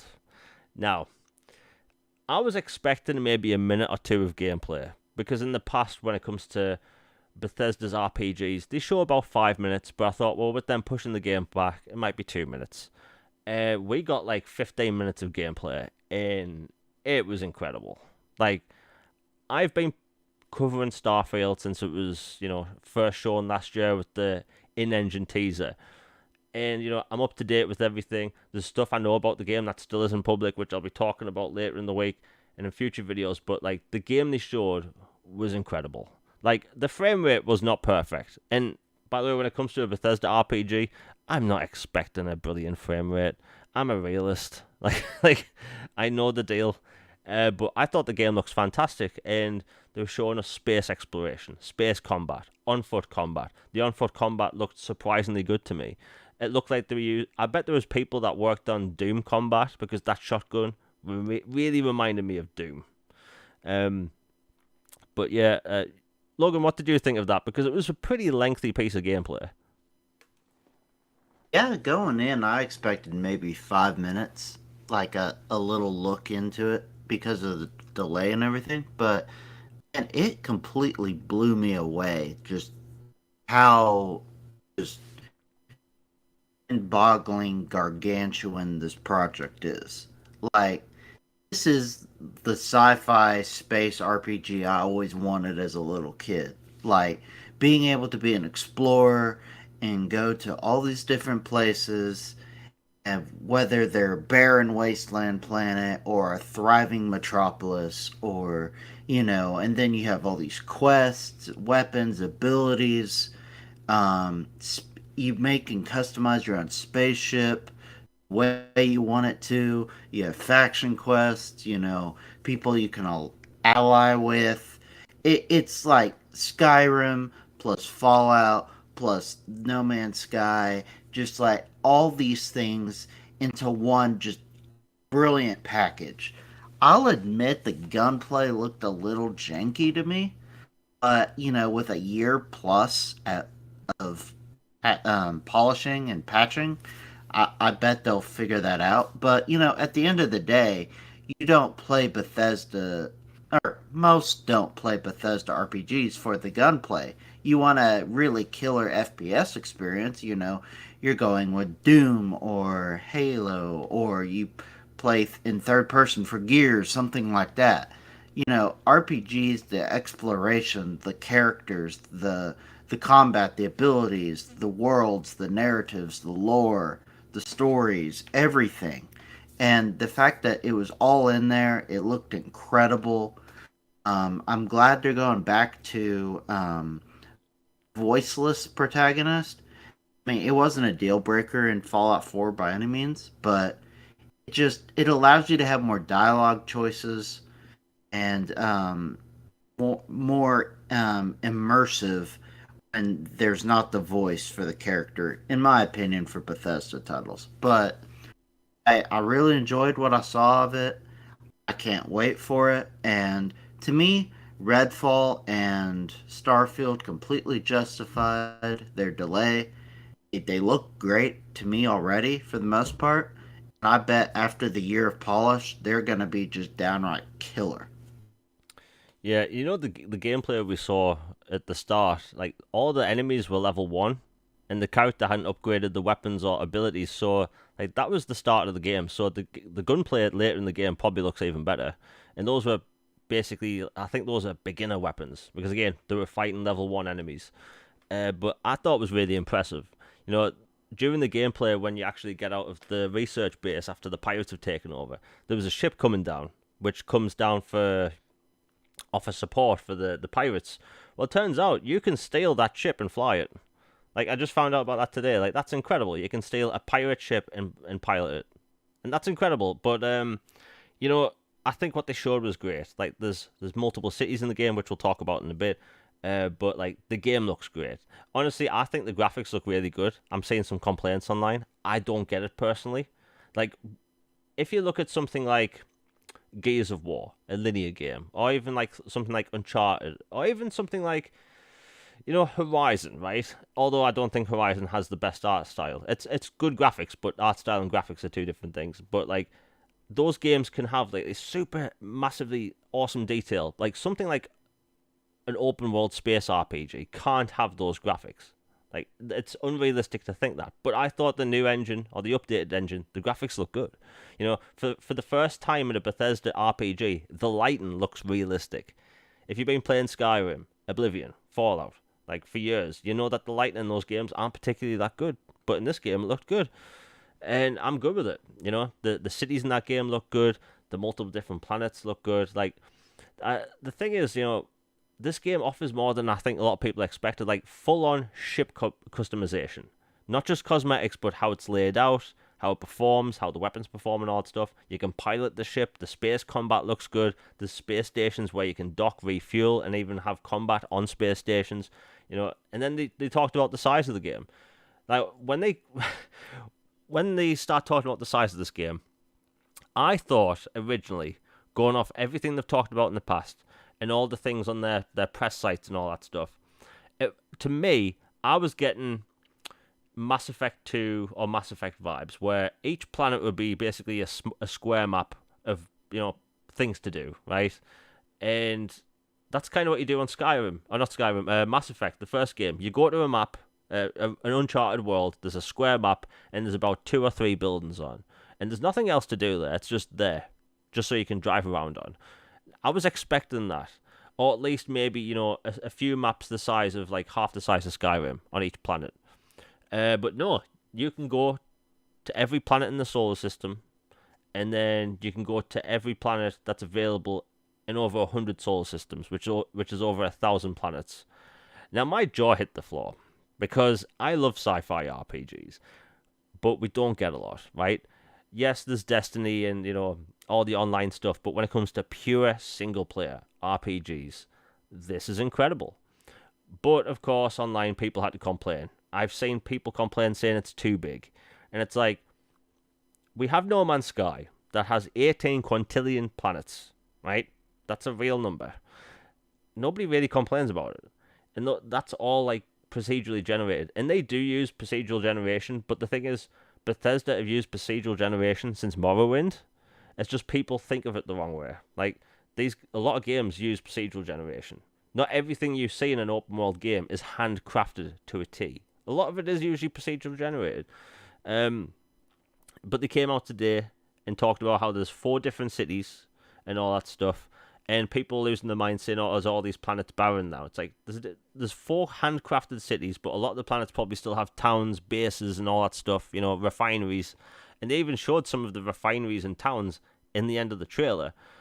And the thing is, a lot of people are still losing their mind online, saying like, "How big is this game? How open it is?" And this is where I'm going to destroy people's logic. I've been tagged today a lot about how open the game is. I'm doing air quotes. In the game, you apparently cannot fly from the planet to space to a different solar system, all controlling it.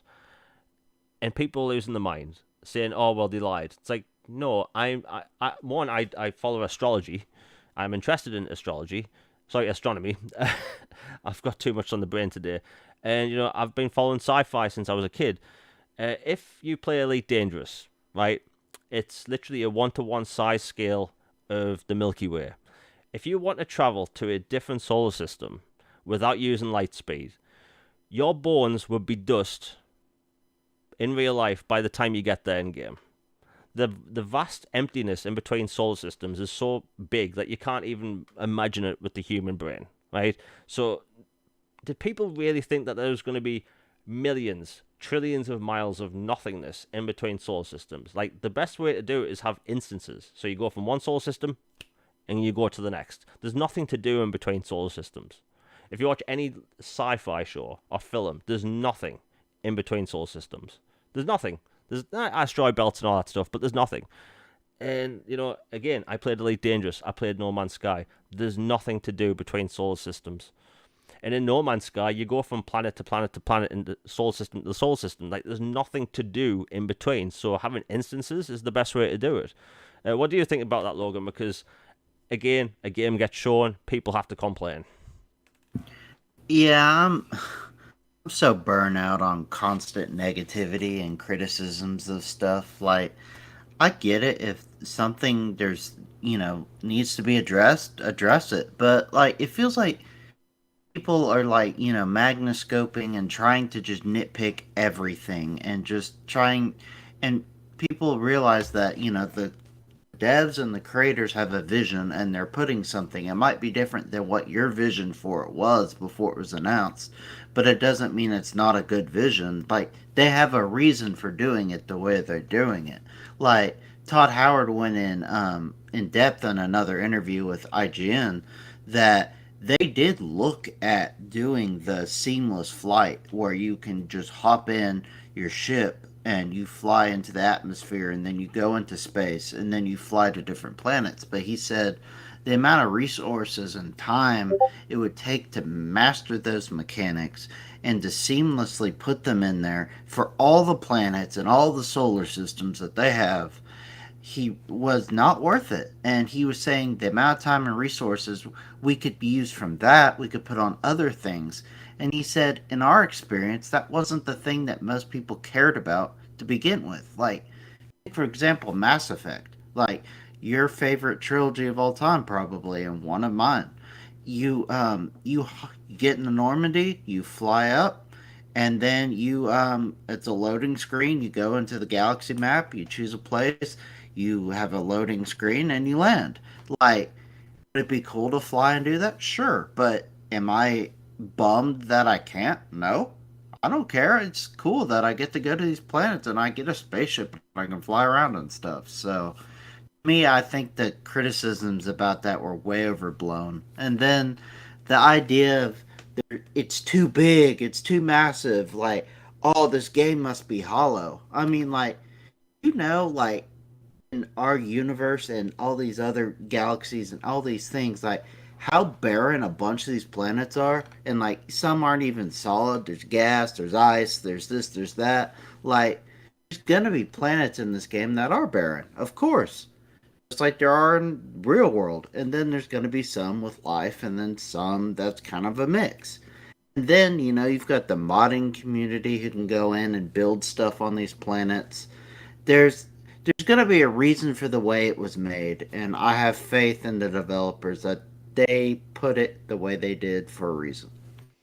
If you play like Elite Dangerous, like there's nothing to do in between like most planets and solar systems. There's nothing. Like you go from planet to planet, and you can't land on most planets. You just can't. And the space stations, all the space stations are exactly the same, pretty for the most part. But like, there's nothing to do in those games. If anything, this game was announced and going to release before Star Citizen. Like, this is single player Star Citizen. Because again, there's nothing to do in between solar systems. So what would be the point of letting a player fly seamless, completely meaninglessly for hours? There's nothing, literally nothing there. And again, like I was saying, if you were to do that in Elite Dangerous and not have the hyperdrive turned on, your bones would be dust in real life. Like, the cities we live in now wouldn't exist. They've been, blown up or deserted or something. It's unrealistic. So like, to have that in like Starfield doesn't make any sense. And flying from planet to space, like for you having to control that, doesn't really matter in my opinion. Like, again, like you're saying, Mass Effect, my favorite trilogy of all time. The funny thing is, when all the Starfield came out, people were replying to me saying, Jamie, Mass Effect are gonna have to level up their game because like the Starfield's impressive. It's like, no. Like, this is the problem. Everyone's going to want everything like Starfield now. The best Mass Effect ever is when it went super linear with Mass Effect 2. One of the highest regarded games of all time. And I don't want open world Mass Effect. I want it to go linear again. Mass Effect 2, chef's kiss, beautiful. But like for Starfield, like it's working, like for Starfield. And like for Starfield, I'm getting Witcher, Mass Effect, a little bit of KOTOR vibes there, Skyrim, all in space, and I love what they showed. There's stuff I'm gonna make public this week that isn't public yet, which is just more cool Starfield stuff. But like, I think it's gonna be a solid game. I would have liked to have played it at 60 frames, just because I'm so used to playing 60 frames games now. But I mean, at the end of the day, it's a Bethesda RPG, and I'm a realist. I'm not expecting that. Like maybe if you have like some like uber powerful PC, because I know that the CPUs we have in these consoles now really efficient, really good, but again, a game that big, I'm being realistic. I don't think it's going to be 60 frames. But who knows? Maybe the delay was for the frame rate, the frame rate is obviously important, especially for a shooter. But honestly, I loved what was shown. Honestly, I think Starfield is going to be one of those games people play for years. Like, think about Skyrim came out 11 years ago. There's huge content creators on all platforms that still cover it daily. Like that's a huge accomplishment. Those games have set number of quests, but there's also dynamic quests that pop up every now and then. But that's going to be in Starfield. Like, Starfield isn't just going to be this game that charts for a month and that's it. Starfield's going to be a game people play for decades. Like, people need to realize that. Like, this is good. This is the next Skyrim. Fallout 4, in my opinion, had its issues just because like it turns out I have gamer OCD. The way the crafting system worked, I just couldn't play it. like for instance, like, you might be know where I'm going with this. Like, and other Fallout fans might know where I'm going with this. But like in Fallout 3, if you had like a schematic for the scrap launcher, you'd need things like a pressure cooker, a kettle, a microwave, and you'd craft whatever you needed, right?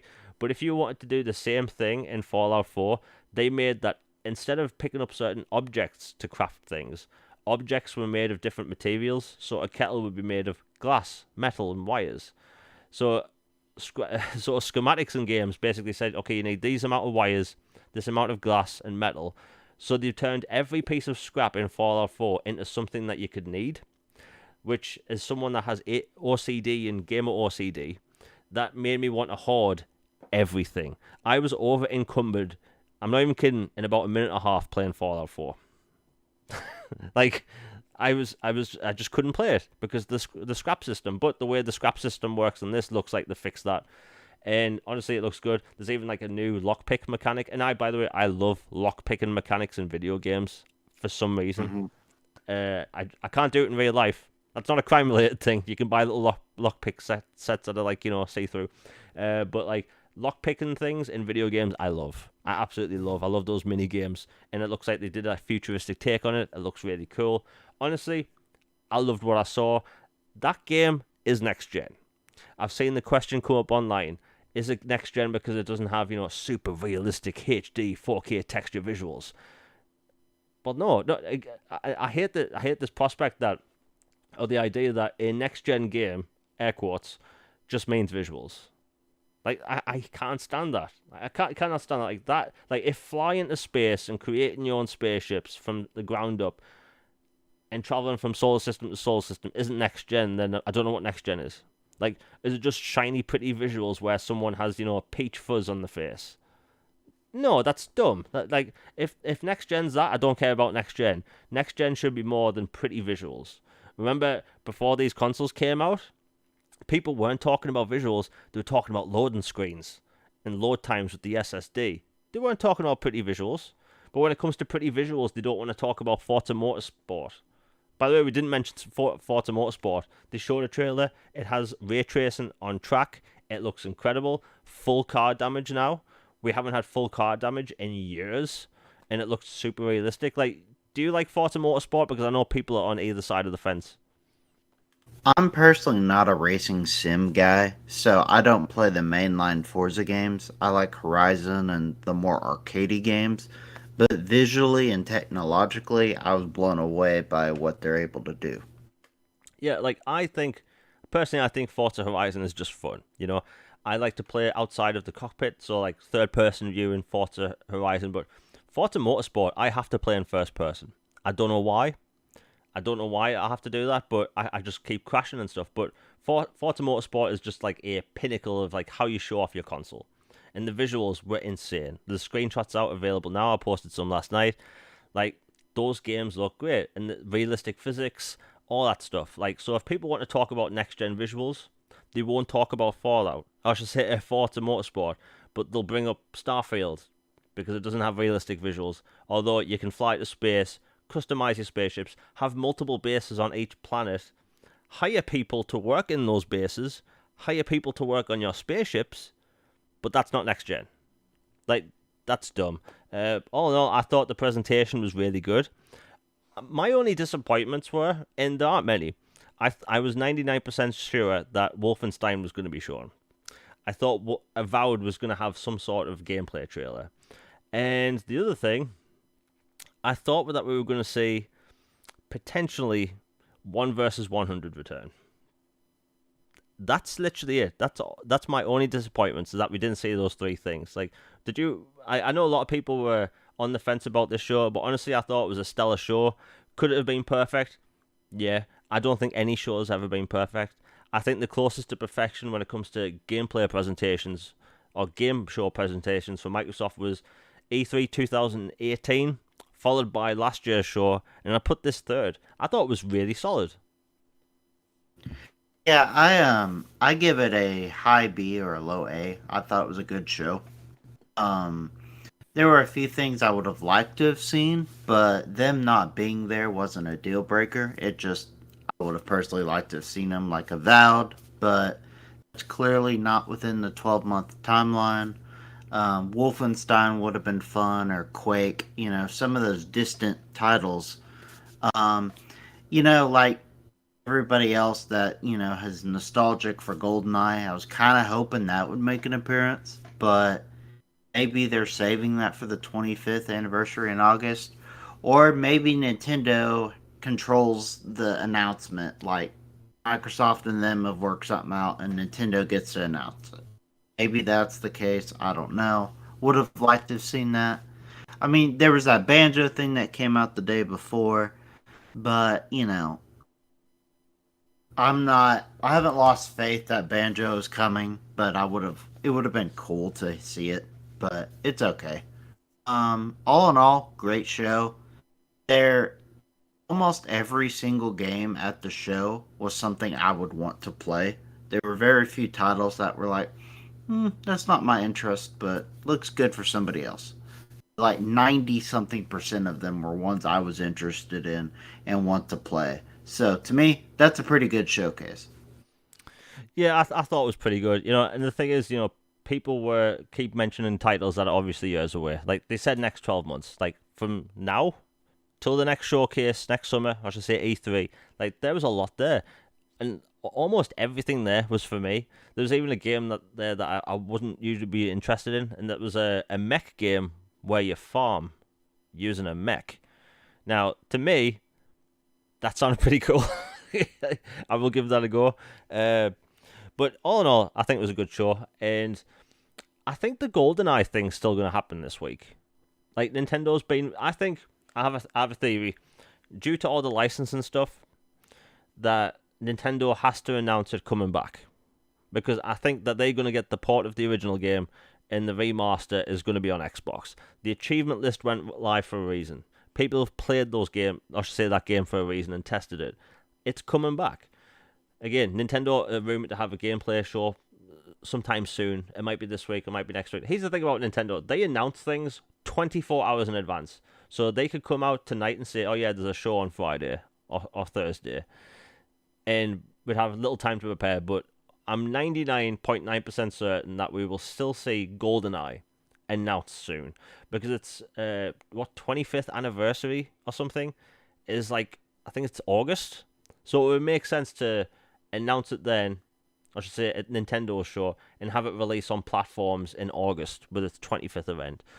I don't know. But other than that, again, solid show.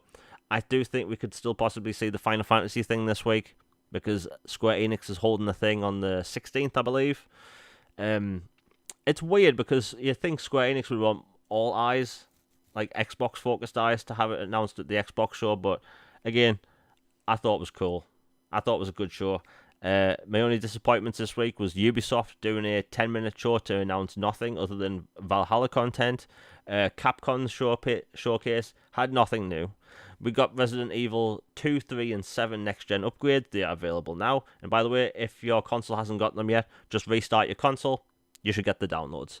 But yeah, I think it's been a good week. I think it will seem more normal again when we go back to having proper E3, because when you have all these different showcases put on by different people in different areas, and then you have this Summer Games Fest thing linking them all together, I just think it's kind of all over the place. Because you remember E3 previous years, you'd have this little timetable of who's going what, where, and when. Microsoft's going on Sunday, PlayStation and Ubisoft's going on Monday. Tuesday we see Nintendo. The Saturday previously we have EA. That was always cool to have those lists and you have the timetables, but now it's all over the place. Although thank God it's not like 2020 where we had 4 months of celebrations of games. Like, can you remember that? Well, that was hideous. Yeah, like that was terrible. Like we had Microsoft show in the June, Ubisoft's was a month later, and then EA's was a month later. And it's like 4 months of game announcements. I just don't need that again. But all in all, I thought it was a good week. Again, Capcom and Ubisoft need to just do better and announce something. Like, I was watching that Capcom thing last night thinking, we're going to get new pragmatic gameplay, maybe a Dino Crisis remake. No, none of that stuff, no. They announced, I think, some t-shirts online, but yeah. But I think people using the whole Starfield thing for console war thing on now is a bit pathetic. Like, is there anything that next gen, really, at the minute? Not really. People keep comparing to No Man's Sky, and this is why I don't get that. That uses like full-on procedural generation. There's not traditional quests or any of that stuff. Like, by the way, this isn't dissing on No Man's Sky. I think No Man's Sky is a phenomenal game. They've came a long way with that title. It came out. It didn't live up to any of the hopes or promises. But over the years and months, they not only fixed the game, they delivered more content and beyond for it. And I think Hello Games, they are a fantastic developer for doing that. But like, Starfield's just a completely different beast. This is a single-player game. We're going to see expansions for this. And in those expansions, we'll probably see more space stations, more cities for stuff. Because, again, you are meant to be playing as the last, space exploration or space explorer. Like, so they could do anything with those quests. We haven't seen aliens yet. I should say sentient aliens in those games. And apparently we will see a sentient alien life in Starfield. Kind of makes sense. But, yeah, I think it's been a good week. Is there anything else missing from the show that you wanted to see? Capcom show I was happy about. It announced, Logan, you're roboting out. You're still roboting. Okay, hold on. Let me just. Okay, while the robot's gone, yeah, you're still roboting, man. Right. It's okay. Anyway, I'll end the show shortly, so it doesn't matter. But anyway, I thought it was a good show. I think Microsoft have learned a lot. Previous years we've had logos or trailers for games years out. They've learned a lot because remember Starfield? That was announced like 5 years before it was going to release. It was delayed multiple times. Things like, Avowed was announced early, but they just wanted to talk about their next project. Obsidian's always been like that. They've always talked about their multiple projects in the works and stuff. But like, I think the days of seeing a logo on screen years away is done. And I'm kind of fine with that because it's exciting to know what I'm playing this year. Because remember, when Starfield and RedFall were delayed, vitriol and hate online was all over the place. But people asked the one question that mattered: what are we playing this year? And we know what's happening. A lot of those games are coming to Game Pass. And the thing is, if those games aren't coming to Game Pass that you're looking forward to, spend the money you're saving. We still have all the third-party games this year, like Gotham Knights, the Callisto Protocol, Hogwarts Legacy. Although, funny enough, that image we got with all the games coming to Xbox this year, there was no mentioning of Avatar Frontiers of Pandora. So I don't know if Microsoft somehow don't know if the release date is yet. But it's weird. I think that game's going to be good, but it'd be weird to see the Avatar movie release this year and have the game pushed to next year. Very strange. But yeah, I think it's been a good week for video games. If anyone in chat wants to leave any questions soon or super chats or whatever, I'll answer them shortly. But yeah, I think I like Microsoft's presentation. Having people on stage with a little audience where they present it live, all that stuff, really good.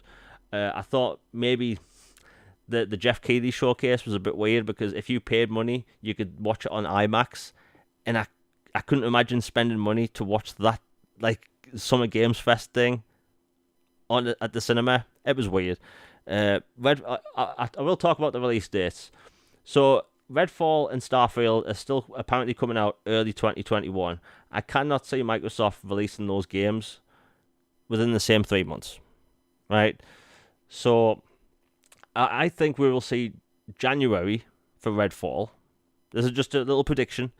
January for Redfall, and I think we will see Starfield in either end of March or April, kind of taking the Elden Ring spot, because again, that time did really well from From Software, but I think it's a good time. And the thing is, if you look at all the games coming out this next year, there's a lot. There's a variety there, and we don't really always have a variety like this, because at the Jeff Keighley showcase, we had like about 5 new horror games announced in the sci-fi space where we don't actually see horror sci-fi games that often. And personally, I can't wait for them. So this year we have games coming. Excuse me, I have the list right here. Now we have Naraka Blade Point that comes out soon. We have the Elder Scrolls expansion that comes out soon. As Dusk Falls. Now that's a visual novel. I kind of like the art style for it, but again, I'm going to have a go. The Forza Horizon Hot Wheels is soon. Somerville. Okay, I haven't been following that. A Plague Tale Requiem. That comes out later this year. Again, we get the release date this week. Warhammer 40k Darktide. That comes out in September. That's day 1 Xbox Game Pass. In September, we also get the full final edition of Grounded. I really want to play the campaign for that game. Fallout's The Pit expansion comes out in September, I think. Overwatch 2. That's coming to Xbox this year. High on Life. That's one of my most anticipated games now. Super fun looking game. Scorn comes out this October. Atomic Heart is coming out this year. Somehow. I don't know how, but it's coming. Gotham Knights is coming to Xbox this year. Gunfire Reborn. Gungor. That's a Japanese action game. I highly recommend people pay attention to that. Gungrave Gore. The Persona Royale 5 edition. Call of Duty Modern Warfare 2. Project Pentiment. Halo Infinite Season 3. Microsoft Flight Simulator 40th Anniversary Edition, which will have the helicopters and gliders and stuff. Hogwarts Legacy. Party Animals. Slime Rancher 2. Callisto Protocol. So all in all, I think it's going to be a pretty good year. There's something for everyone. Logan, are you back by any chance? Yeah, is my voice normal now? Yeah, it's normal. Okay, I apologize for that. I was having some technical difficulties, but I'm really looking forward to the rest of the year and next year in particular. Next year is really when they're gonna hit pedal to the metal on all their titles coming out.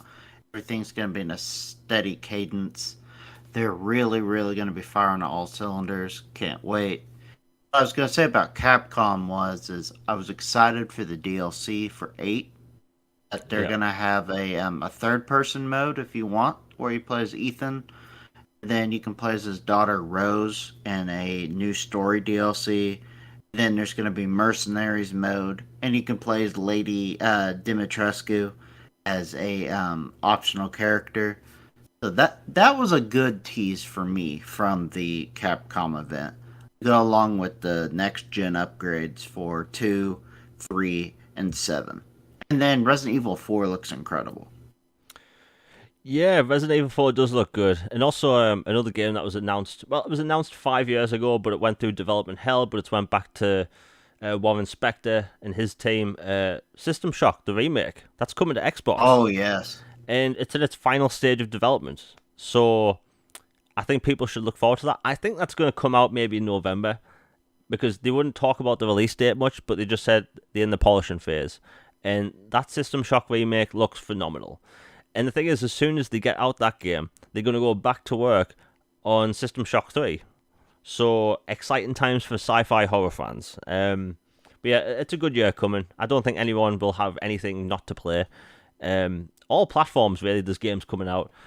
But yeah, I think it's a good time to be an Xbox gamer. And like you're saying, like next year, and I don't want to make this sound like, oh, next year we're going to see the other stuff. Like, we see in 12 months of games. Next summer, we will finally have, hopefully, E3 back to its full glory, you know, where everyone has their shows within that week. Maybe Capcom actually announces something new. Dino Crisis, maybe. I'm hoping. But yeah, it's going to be good. And again, it's been a good show. Everyone in chat's been awesome. We haven't had a single bot this week. Congratulations. No porn bots. That's a first. That's marvelous. I've never seen that for a live stream on Twitter, or should I say YouTube. Like, seriously, it is every week. And I know it's just bots doing their thing and it's automatic, but every week without fail, porn bots. It's like, we talk about video games, man. Like, come on. But yeah, everyone in chat's been awesome today. Again, the video on demand version will be up in probably about half an hour or so. Again, Logan, it's been great having you on. And today, I mean, we've literally had almost too much to talk about. So I want to thank everyone in chat for being awesome. Everyone listening, please share, like, subscribe, all that stuff. If you want to subscribe, that really, really helps. And I have a Starfield video coming out this week where I'm going to break down every piece of gameplay thoroughly. I could have rushed out something and got it out that day, but I didn't. But I'm going to put out a decent long video this week explaining everything in Starfield, but I'm going to go over game details that aren't public yet. Exciting times. But yeah, we will be back live next Tuesday with a new episode of All Things Xbox Podcast. Again, for future episodes, Super Chats are live because I finally figured out how to activate them. I'm slow at learning these things when it comes to tech. Anyway, it's been a good show. Hope everyone enjoys it and shares it and all that stuff. We are out. Everyone, have a good weekend. Peace.